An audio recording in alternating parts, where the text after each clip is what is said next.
Assalamualaikum warahmatullahi wabarakatuh dan salam guru penggerak. Pada video kali ini, kami dari kelompok B1 akan memaparkan tugas calon guru penggerak 1.3.A.5, yaitu ruang kolaborasi pada modul 1.3 tentang pernyataan prakarsa perubahan. Pada kegiatan ini, kami didampingi atau dibina oleh salah seorang fasilitator yang bernama Pak Rasmadan SPD GR MPD.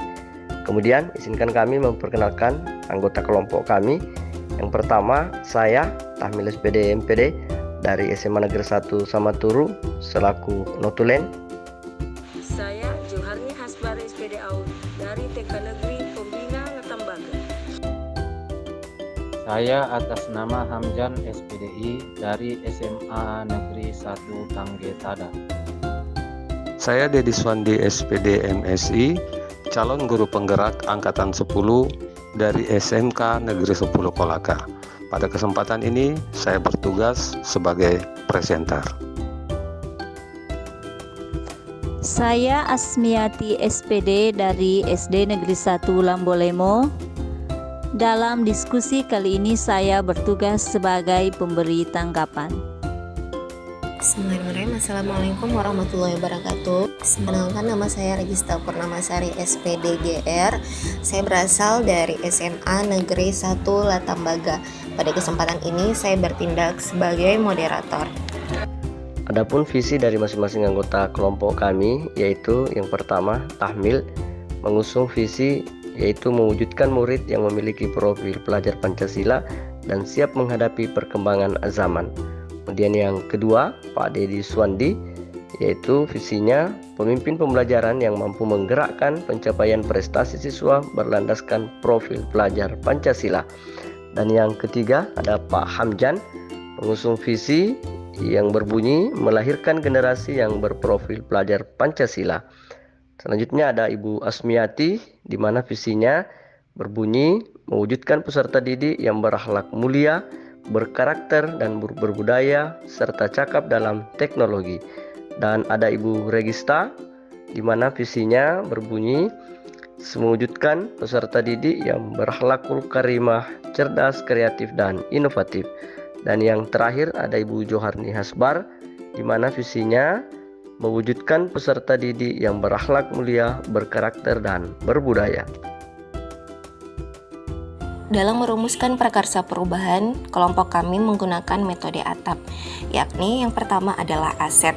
Metode belajar yang tidak melibatkan semua murid menyebabkan murid-murid tidak antusias dalam pembelajaran. Kedua adalah tantangan. Penyesuaian kebutuhan belajar murid yang berbeda di setiap kelas bisa jadi sulit. Setiap murid memiliki gaya belajar, tingkat pemahaman, dan minat yang berbeda. Ketiga, aksi. Satu, memberikan metode pembelajaran yang sesuai dengan materi dengan asesmen awal dari murid. Kedua, memberikan kebutuhan belajar berdasarkan 3 aspek kemauan murid, minat belajar, dan profil belajar siswa dapat dilakukan melalui wawancara, observasi, atau survei, dan lain-lain. Yang terakhir adalah pembelajaran. Dengan pembelajaran berpusat pada murid, dengan memberikan metode pembelajaran yang menarik dan dapat membuat pembelajaran murid menjadi menyenangkan. Beberapa visi yang ada di kelompok kami, maka kami menetapkan satu visi yang disepakati bersama, yaitu mewujudkan murid yang memiliki profil pelajar Pancasila dan siap menghadapi perkembangan zaman. Dengan demikian, pernyataan prakarsa perubahan yang lahir dari visi kelompok kami dengan metode ATAP adalah mengembangkan pembelajaran yang berpusat pada murid untuk menumbuhkan nilai-nilai profil pelajar Pancasila. Adapun tahapan bakja yang kami lakukan dalam merumuskan visi tersebut adalah yang pertama, membuat pertanyaan, yang kedua, mengambil pelajaran, yang ketiga, menggali mimpi, yang keempat adalah menjabarkan rencana, dan yang terakhir adalah mengatur eksekusi atau pelaksanaannya. Yang pertama dimulai dari membuat pertanyaan, yaitu Apa yang harus saya lakukan untuk mengembangkan pembelajaran yang berpusat pada murid agar memiliki nilai-nilai profil pelajar Pancasila? Nah, dari pertanyaan tersebut, ada tindakan atau daftar penyelidikan yang dapat dilakukan. Yang pertama adalah mengajak kepala sekolah bertukar pikiran terkait pentingnya pengembangan pembelajaran yang berpusat pada murid, agar memiliki nilai-nilai positif sesuai dengan profil pelajar Pancasila. Yang kedua, membaca literatur mengenai kegiatan-kegiatan yang dapat mendukung terwujudnya pembelajaran yang berpusat pada murid agar memiliki nilai-nilai profil pelajar Pancasila. Pada tahapan ambil pelajaran, pertanyaannya 1. Siapakah di sekolah yang mempunyai pengalaman pernah menjalankan pembelajaran yang berpusat pada murid agar memiliki nilai-nilai profil pelajar Pancasila? 2. Aktivitas apa saja yang menurut murid membuat mereka merasa lebih aktif dalam belajar? 3.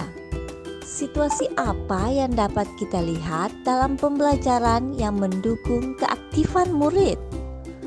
4. Keterampilan atau potensi apa yang sudah saya miliki yang membantu saya mewujudkan pembelajaran yang berpusat pada murid? Adapun daftar tindakan atau penyelidikan yang akan dilakukan: 1. Melakukan wawancara atau supervisi pengalaman pendapat kepada kepala sekolah, pengawas, murid, dan orang tua murid. 2. Mencari contoh nyata dan membuat daftar aktivitas atau keterampilan baru yang diperoleh dari literatur terkait strategi pembelajaran yang berpusat pada murid. Tahapan gali mimpi. Pertanyaannya: 1. Apa kebiasaan baru yang saya bayangkan terjadi jika pembelajaran yang berpusat pada murid telah berjalan baik?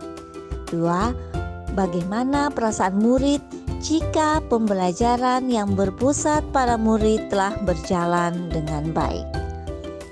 Tindakan yang perlu dilakukan untuk menjawab pertanyaan tersebut: 1. Membuat daftar kebiasaan baik yang dapat ditimbulkan dari pembelajaran yang berpusat pada murid. 2.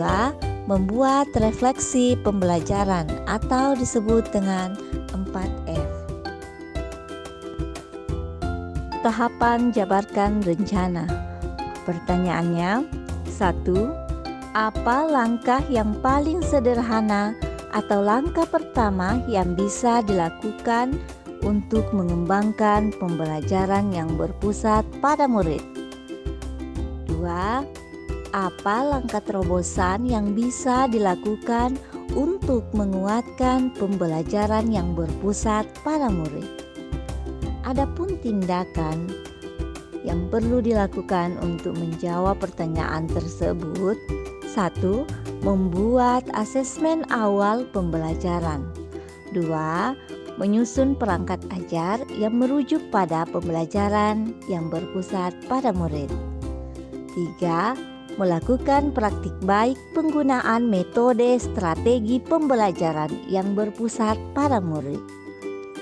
4. Melakukan dialog atau penjajakan bersama kepala sekolah dan guru mengenai program kegiatan penguatan terkait pembelajaran yang berpusat pada murid. Berikutnya adalah atur eksekusi. Pertanyaan: siapa yang bisa mengarahkan dan memantau saya dalam menerapkan dan mengembangkan pembelajaran yang berpusat pada murid? Adapun tindakan atau penyelidikan yang perlu dilakukan untuk menjawab pertanyaan tersebut, yaitu mengajak rekan-rekan atau guru lain atau kepala sekolah atau pengawas sekolah untuk mengobservasi kelas saya. Aset pendukung visi: guru dan tenaga pendidikan sebagai penyusun, pelaksana utama, dan fasilitator dalam pencapaian visi. Kepala sekolah, yaitu sebagai manajerial, fasilitator, dan supervisor dalam mendukung program yang sudah direncanakan. Aset pendukung visi berikutnya,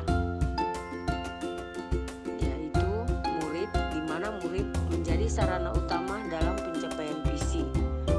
Kemudian sarana dan prasarana, yaitu ruang kelas, internet, ATK, proyektor, laptop, dan lain sebagainya sebagai sarana terlaksananya kegiatan visi.